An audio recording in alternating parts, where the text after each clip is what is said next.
Praise be to God, there is no other God except God. In the first book of the Bible, in the Genesis, Satan appears to Adam and Eve in the form of a snake and talks to them and convinces them to eat the fruit from the forbidden tree and causes them to be evicted from paradise. Now, obviously, we know that Satan and snakes are two different creatures. However, the creatures of the higher dimensions, like angels and jinns and Satan, if God allowed them to enter our three-dimensional world, which He doesn't in our time, but if He did, like He did in the few instances in the past, then they could be allowed to enter our three-dimensional world in different shapes. For example, the angels appeared to Abraham in the shape of human beings, and Satan appeared to Adam and Eve in the shape of a snake, and the jinns appeared to Solomon in another shape. So how could this be? Well, higher dimensional objects, when they enter into lower dimensions, depending on the angle of entrance and which part of their body entered, they could appear in different forms. For example, a cone is a three-dimensional object. If we cause the cone to enter into a lower dimensional world, let's say into a two-dimensional world, depending on the angle in which it enters it, it can appear in that world as a circle, or as an ellipse, or as a triangle, or as a hyperbole, or as a parabola.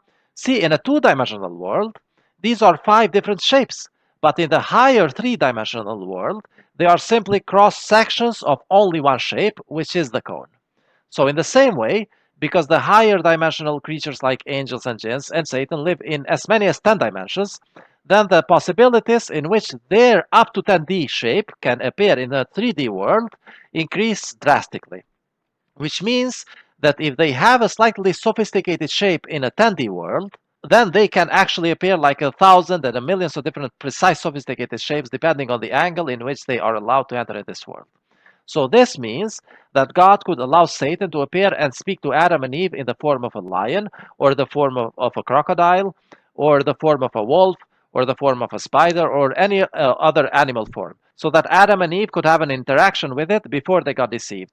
But why did Satan appear to them exactly in the form of a snake?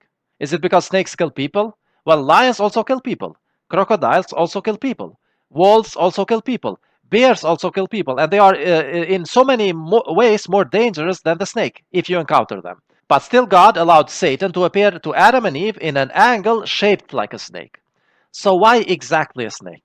Well, it's because God wanted to teach us something from this. The snake has many different characteristics which teach us about who Satan is.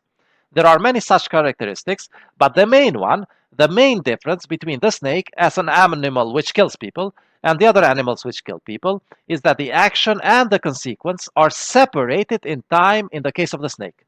So if a wolf eats you, the time when it eats you and the time when it hurts you or when you die are the same. The same with the lion. When the lion suffocates the prey, it is killing it in real time, and the same with the crocodile, and so on. But not so with the snake. The snake gives you only a small bite, and then you die hours later, or even days later if left untreated. So, as you can see, there is a gap of time between when the snake bites you and when you end up dying. And this teaches us a key thing about Satan. There is a time gap between when Satan touches you and when you end up being hurt by it. For example, Satan might touch you with a sin, for example, theft or lying or adultery. And there is a time gap between when Satan touched you and when you get hurt by it. You get hurt by those sins hours or days or months or years later, or even towards the end of your life, and even after this life if you are a disbeliever.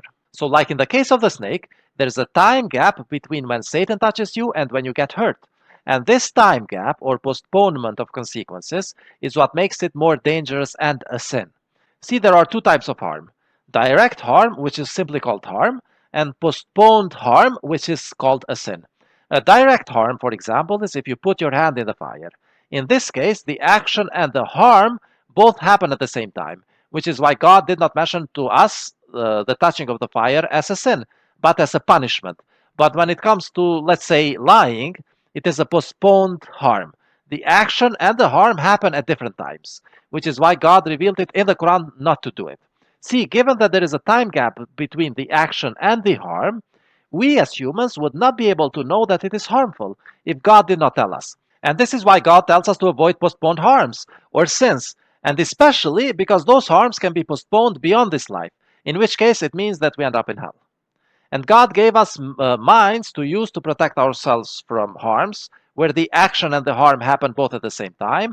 And God gave us the Quran to use for harms where there is a time gap between the action and the harm.